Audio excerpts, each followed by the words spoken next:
হযরত ঈসা আলাইহিস সালাম তার সফর সঙ্গী নিয়ে কোথাও রওনা করেছেন সামানা হিসাবে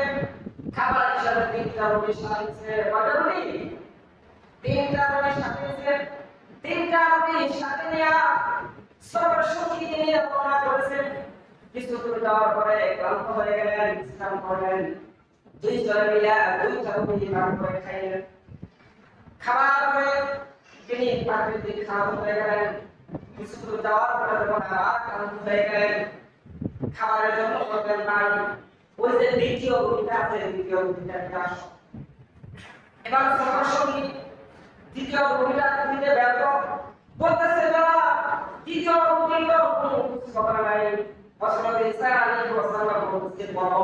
দ্বিতীয় রুটিটা তুমি কি করেছো বলতেছে না দ্বিতীয় রুটির ব্যাপারে আমি কিছু বলতে পারি না হযরত ঈসা আলাইহিস সালাম বুঝতে পারলেন কারণ এখানে তো দ্বিতীয় রুটিটা নাই মানুষ আপনারা দুইজন মরুভূমির মাঝখানে তুমি সারা দ্বিতীয় রুটিটা কেউ খায় নাই কেউ চুরি করে নাই তৃতীয় রুটি কেউ চুরি করছে মানুষ আছে দুইজন মিলে না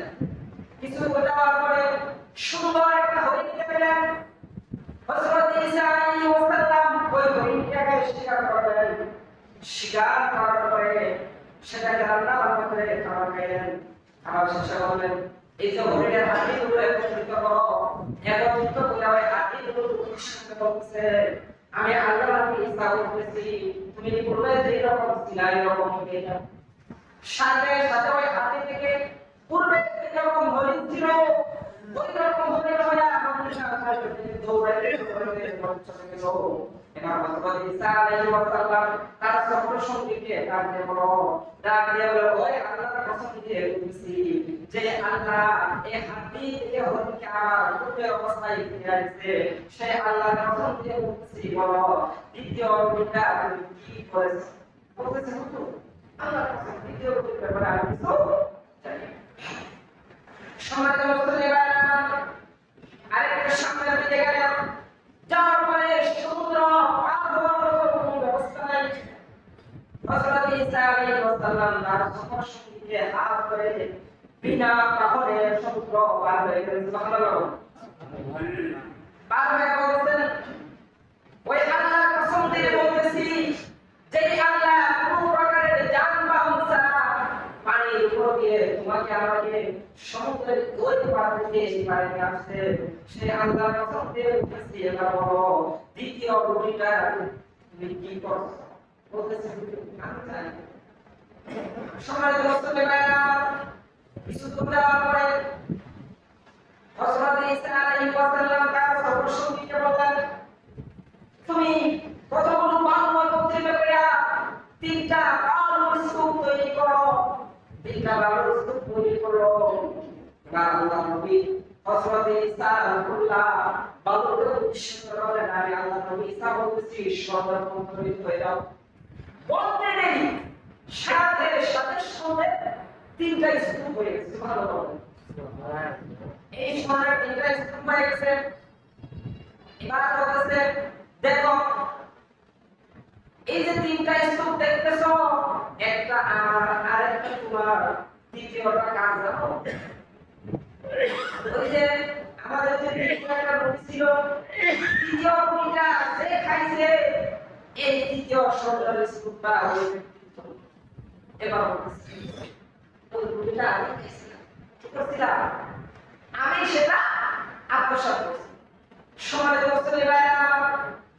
হযরত ঈসা আলাইহিস সালাম বলেন ঠিক আছে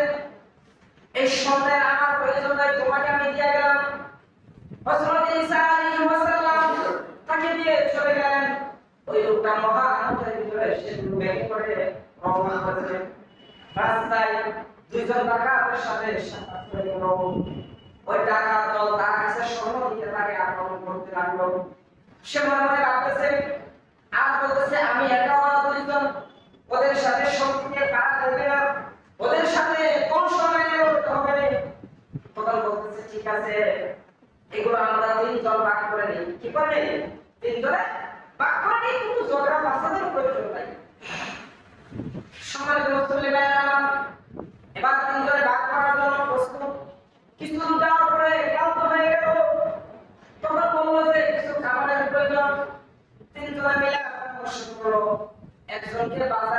তো খাবার আনার জন্য।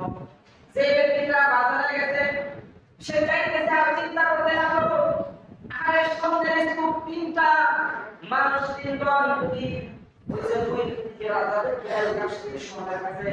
তাদেরকে যদি কোনোভাবে হত্যা করা যায় তাহলে সম্পূর্ণ শহরের বাড়ি আমি করতে যাবো।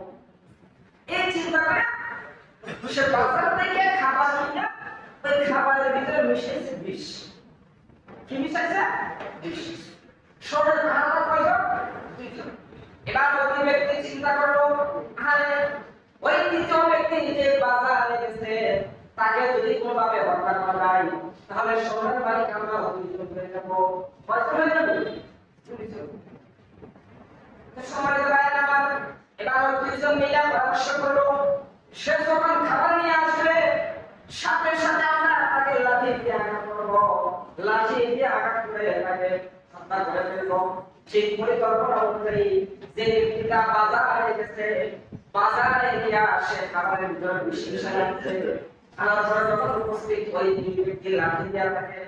আঘাত করে হত্যা করে ফেললো। এবার ওই দুই ব্যক্তি আনন্দের সাথে খাবার খাইতেছে।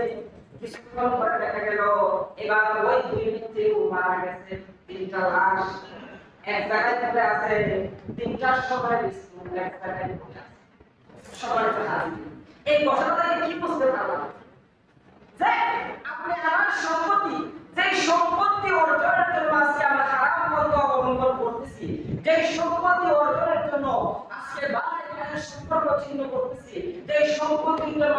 বাবার সন্তানের সম্পর্ক ছিন্ন করতেছি, এই সম্পত্তির জায়গায় থাকতে শুধু আপনি আমি থাকবো না। এজন্য সম্মানিত হাজির, এই সম্পদ আল্লাহ রাব্বুল আলামিনের দেওয়া একটা নিয়ামত। এই নিয়ামত দুনিয়াতে থাকা অবস্থায় আল্লাহ তুমি